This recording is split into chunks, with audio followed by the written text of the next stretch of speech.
अस्सलाम वालेकुम स्टूडेंट्स। आज हम डिस्कस करने चाह रहे हैं रीनल फेलियर को। रीनल फेलियर यानी गुर्दे का फ़ेल हो जाना। जब किडनी, रीनल जो है लिटरल मीनिंग इसका किडनी होता है, तो रीनल फेलियर यानी किडनी का फ़ेल हो जाना। क्या वजह क्या होती है इसमें? किडनी अपना काम करना जो है वो छोड़ देती है, तो काम अपना करना जब छोड़ देगी इसको रीनल फेलियर कहेंगे। रीनल फेलियर जो है वो होता किस वजह से? इसमें दो रीज़न्स हो सकती हैं। पैथोलॉजिकल रीज़न हो सकती है, यानी किसी बीमारी की वजह से हो सकता है ऐसा। पैथोलॉजिकल रीज़न में आप डायबिटीज़ ले सकते हैं। जिन पेशेंट्स की शुगर लेवल हाई होता है उनके अंदर किडनी फेलियर के चांसेस ज़्यादा होते हैं। फिर केमिकल नेचर के रीनल फेलियर हो सकता है, यानी किसी स्पेसिफिक केमिकल के इनटेक की वजह से, लाइक जो अल्कोहलिक होते हैं, जो शराब पीते हैं, उनके अंदर किडनी के फेल होने के चांसेस ज़्यादा होते हैं। अब रीनल फेलियर के अंदर होता क्या है? इसमें स्पेसिफिकली नेफ्रॉन डिस्ट्रॉय हो जाते हैं और यूरिन की फॉर्मेशन नहीं करते, ब्लड को फ़िल्टर आउट नहीं करेंगे। स्पेशली इसमें ग्लोमेरुलर जो पार्ट होता है नेफ्रॉन का, ये डिस्ट्रॉय होता है, तो इसे रीनल फेलियर जो है वो कहेंगे। रीनल फेलियर के अंदर नेक्स्ट क्या होगा? इसमें यूरिया और नाइट्रोजनस वेस्ट ब्लड के अंदर लेवल इंक्रीज़ कर जाता है। यानी जब ब्लड फ़िल्टर आउट नहीं होगा, ब्लड में से यूरिया और नाइट्रोजन वेस्ट जो है रिमूव नहीं होंगे, तो ये ब्लड के अंदर ही रहेंगे, जिसकी वजह से ब्लड प्रेशर काज हो सकता है और एनीमिया काज हो सकता है। एनीमिया खून की कमी को कहा जाता है। तो ब्लड डेफिशिएंसी, ब्लड सेल की डेफिशिएंसी जो है ये एनीमिया है। तो ब्लड प्रेशर और एनीमिया काज होता है ड्यू टू रीनल फेलियर और किडनी फेलियर। रीनल फेलियर की दो टाइप्स होती हैं, दो इकसाम है बेसिकली इसकी। एक को क्रोनिक कहा जाता है, दायमी है, इसके अंदर कम्प्लीटली लॉस्ट हो जाता है किडनी कह लीजिए। और दूसरी टाइप इसके अंदर यूरीमिया कहलाती है। यूरीमिया एंड स्टेज है किडनी फेलियर, इसके बाद सर्वाइवल नहीं होगी, इसका सिर्फ एक ही क्योर रह जाता है, एक इलाज रह जाता है, किडनी ट्रांसप्लांट। यानी पेशेंट की किडनी को निकाल कर उसकी जगह पे किसी भी डोनर की किडनी जो है उसको लगाया जाए। अब बात करेंगे हम रीनल फेलियर के क्योर की। तो रीनल फेलियर को दो तरह से क्योर किया जाता है, डायलिसिस के थ्रू और किडनी ट्रांसप्लांट के थ्रू। डायलिसिस एक टेम्परेरी ट्रीटमेंट होता है जिसके अंदर ब्लड को क्लीन आउट जो है वो किया जाता है, जबकि किडनी ट्रांसप्लांट जो है ये परमानेंट ट्रीटमेंट होती है। ये मुस्तकिल जो है वो इलाज है, बशर्ते कि जो किडनी ट्रांसप्लांट जो है वो की गई है वो प्रॉपर वर्किंग करने लग जाए और बॉडी उसको रिजेक्ट जो है वो ना करे, क्योंकि हमारी बॉडी के अंदर एक सिस्टम है टिश्यू रिजेक्शन का। तो बाहर से आने वाला कोई भी ऑर्गन हो या कोई भी सेल हो या कोई भी एंटीजन हो, तो उनको बॉडी के अंदर मौजूद एंटीबॉडीज़ डिस्ट्रॉय कर देती हैं।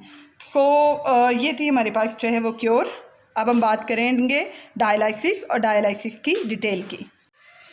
डायलिसिस क्लीनिंग प्रोसेस होता है। डायलिसिस की दो मेजर टाइप्स होती हैं, एक को हीमोडायलिसिस कहा जाता है और एक को पेरिटोनियल डायलिसिस कहा जाता है। दोनों के अंदर ब्लड को क्लीन किया जाता है, लेकिन दोनों के अंदर जो प्रोसीजर होता है वो डिफरेंट होता है। तो पहले डिस्कस करेंगे हम हीमोडायलिसिस को। हीमो के अंदर, हीमोडायलिसिस के अंदर जो वर्ड हीमो है इसका मतलब है ब्लड, और डायलिसिस जो है ये क्लीनिंग प्रोसेस है। तो हीमोडायलिसिस जो है ये क्लीनिंग ऑफ द ब्लड होगा। इस प्रोसेस के अंदर ब्लड की क्लीनिंग की जाएगी। किस तरह से की जाएगी? इसमें यूज़ होती है आर्टिफिशियल किडनी मशीन।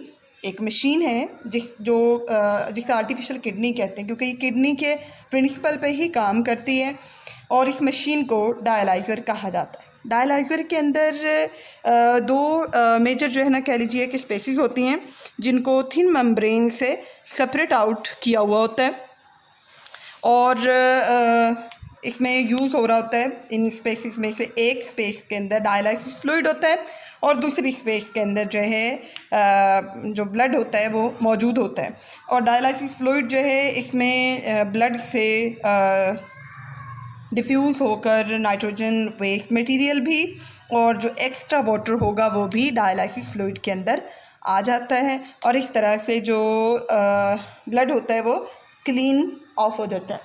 अच्छा जी, अब इसमें ज़रा एक ये मैं डायग्रामेटिकली जो है एक्सप्लेन करने की कोशिश की है कि डायलाइज़र जो होगा उसके अंदर इस तरह की थिन मेम्ब्रेन्स जो है ना वो होती हैं, ये वाली मेम्ब्रेन्स हैं, ठीक है। इन मेम्ब्रेन्स के अंदर से गुजारा जाता है ब्लड को, बॉडी पेशेंट की बॉडी में से ब्लड आया वो इन ट्यूब्स में से गुजरेगा। इन ट्यूब्स की जो लाइनिंग है ये थिन मेम्ब्रेन्स है।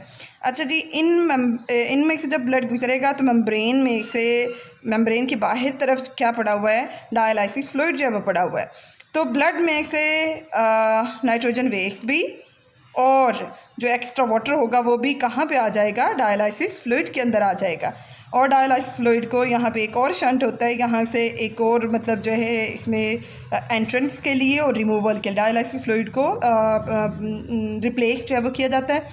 और जो ब्लड है ये इस तरह से सर्कुलेट करता हुआ दोबारा जो है पेशेंट की बॉडी के अंदर वापस जो है ना वो भेज दिया जाता है। तो बॉडी में से जो ब्लड आ रहा है उसमें नाइट्रोजन वेस्ट मटेरियल और यूरिया और एक्सेस वाटर मौजूद है, जबकि जो पेशेंट की बॉडी के अंदर यहाँ से जो जाएगा उसमें ये क्लीन हुआ हुआ होगा, वो साफ़ हुआ हुआ होगा, उसमें नाइट्रोजन वेस्ट मटेरियल जो है नहीं होगा।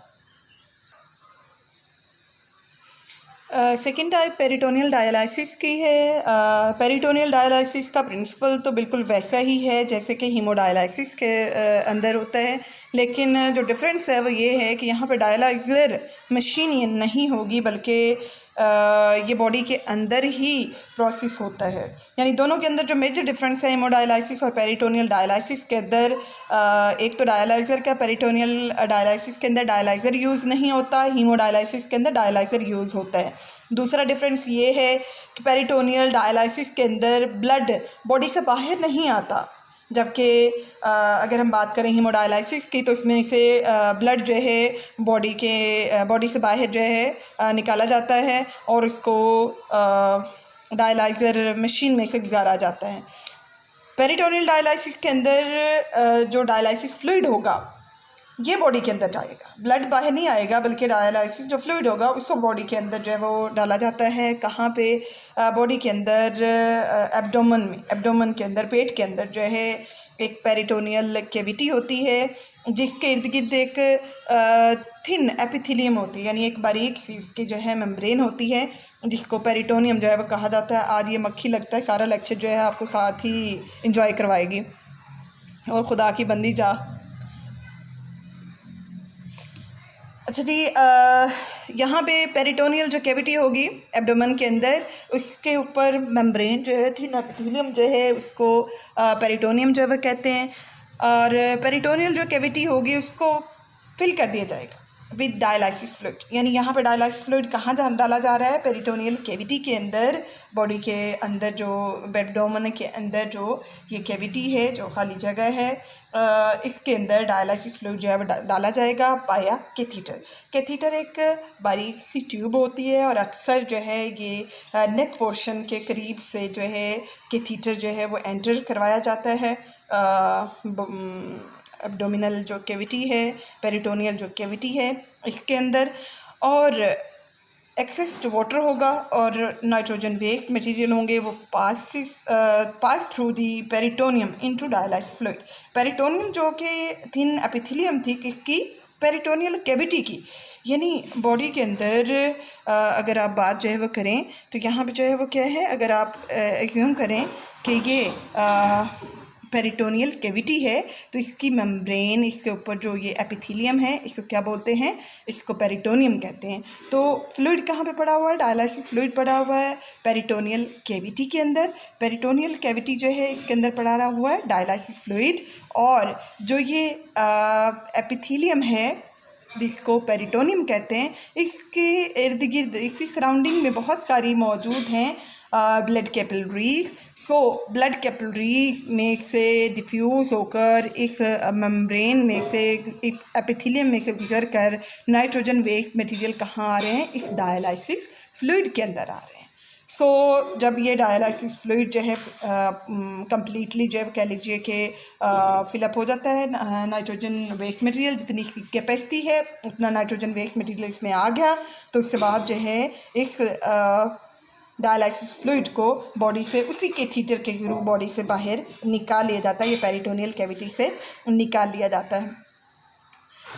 और इस प्रोसेस को भी रिपीटेडली जो है वो किया जाता है। एक और मेजर डिफरेंस जो पेरिटोनियल डायलाइसिस और हीमोडायलाइसिस के अंदर है, पेरिटोनियल डायलाइसिस घर में भी किया जा सकता है अगर कैथीटर जो है ना डाला हुआ और डायलाइसिस फ्लूइड जो है आपके पास जो है मौजूद है, जबकि जो हीमोडायलाइसिस है वो हॉस्पिटल के अंदर ही जल्दी, क्योंकि डायलाइसिस जो है वो हॉस्पिटल के अंदर अवेलेबल होगी और उसको जो है वहाँ पे जल्दी परफॉर्म जो है वो किया जाता है। तो ये थे कुछ मेजर डिफरेंस हीमोडायलाइसिस और पेरिटोनियल डायलाइसिस में। इसमें एटलीस्ट 4 डिफरेंस हैं। पेरिटोनियल डायलाइसिस में पेरिटोनियम के थ्रू जो है डिफ्यूजन होती है और इसमें जो है डायलाइसिस फ्लूइड जो है बॉडी के अंदर पेरिटोनियल कैविटी के अंदर जो है वो डाला जाता है और ब्लड को बॉडी से बाहर नहीं निकाला जाता है। डायलाइज़र इसमें यूज़ नहीं होता है और इसको घर पे किया जा सकता है। जबकि हीमोडायलाइसिस जो है एक तो इसको हॉस्पिटल में जो है परफॉर्म किया जाता है,